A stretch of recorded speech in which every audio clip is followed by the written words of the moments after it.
Hoy vamos a sumergirnos en una de las conversaciones intelectuales más sorprendentes y, la verdad, más importantes de nuestro tiempo. Es la historia de cómo dos mentes, que venían de universos que parecían totalmente opuestos, se encontraron para hablar de una de las grandes crisis del pensamiento moderno. A ver, los protagonistas. Por un lado tenemos a Jürgen Habermas, uno de los grandes filósofos de la escuela de Frankfurt, vamos, un pilar del pensamiento secular. Y por el otro a Joseph Ratzinger, el teólogo alemán que estaba destinado a convertirse en el Papa Benedicto XVI. Parecen la noche y el día, ¿verdad? Uno es la pura encarnación de la razón crítica laica y el otro, pues bueno, de la fe y de la tradición. Y sin embargo, aquí está lo fascinante. Estos dos gigantes intelectuales no se dieron la espalda, al contrario, mantuvieron un diálogo súper profundo y respetuoso durante años.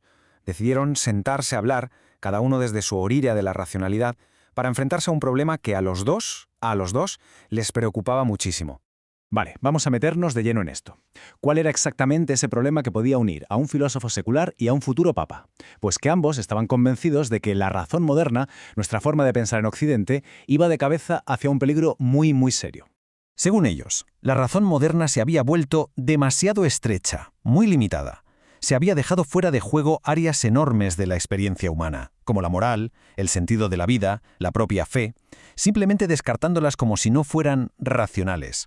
Y esta reducción, esta especie de ceguera autoimpuesta, pues claro, tenía consecuencias. Y aquí llegamos a la metáfora clave, lo más potente de su argumento. Describieron esta razón tan limitada como una fuerza que crea sueños que acaban convirtiéndose en monstruos.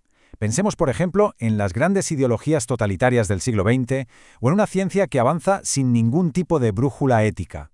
Cuando la razón se cree la única voz, la dueña absoluta de la verdad, sus creaciones pueden ser terroríficas. Ese era el monstruo que ambos veían venir. Entonces, si ese era el problema, ¿cuál fue la solución que propusieron? Y no se trataba de una batalla para ver si la fe derrotaba a la ciencia o si la razón secular anulaba a la religión. Su propuesta era mucho más sutil y, la verdad, mucho más inteligente. Lo que proponían era una nueva forma de conversar. Su punto de partida era muy claro. Estas dos grandes tradiciones, la razón secular y la razón teológica, no podían seguir viviendo de espaldas la una de la otra. La razón secular, con su poder para analizar el mundo que vemos, y la razón teológica, con su capacidad para explorar el sentido y la moral, se necesitaban. Tenían que empezar a escucharse. Y este proceso es, en esencia, su gran propuesta. El primer paso, una buena dosis de humildad. Que las dos partes reconocieran sus propios límites, que admitieran que no lo saben todo. El segundo, un compromiso real con el diálogo. Pero ojo, no para convencer, sino para aprender del otro. Y el objetivo final era justo este, abrir la razón para que pudiera abarcar toda la increíble complejidad de la vida humana, y no solo una pequeña parcela. Pero esto no se quedó en una simple teoría, ¿eh? Su conversación no fue un mero ejercicio académico. Tuvo un eco muy real, un impacto que llega hasta hoy y que de hecho nos ofrece una luz de esperanza en un mundo que está cada vez más dividido. Y esta cronología lo muestra perfectamente. Todo arranca con ese diálogo público que planta la semilla.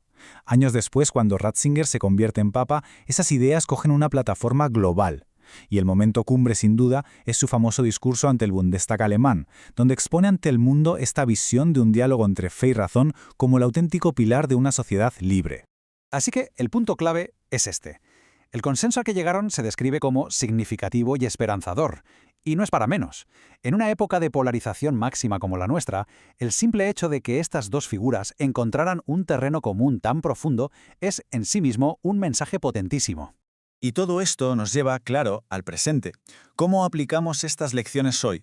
¿Qué nos enseña este diálogo para nuestros propios debates, que muchas veces son diálogos de sordos llenos de crispación y de ruido? Vamos a recapitular las ideas esenciales. Primero, dos gigantes intelectuales de mundos opuestos encontraron un punto en común.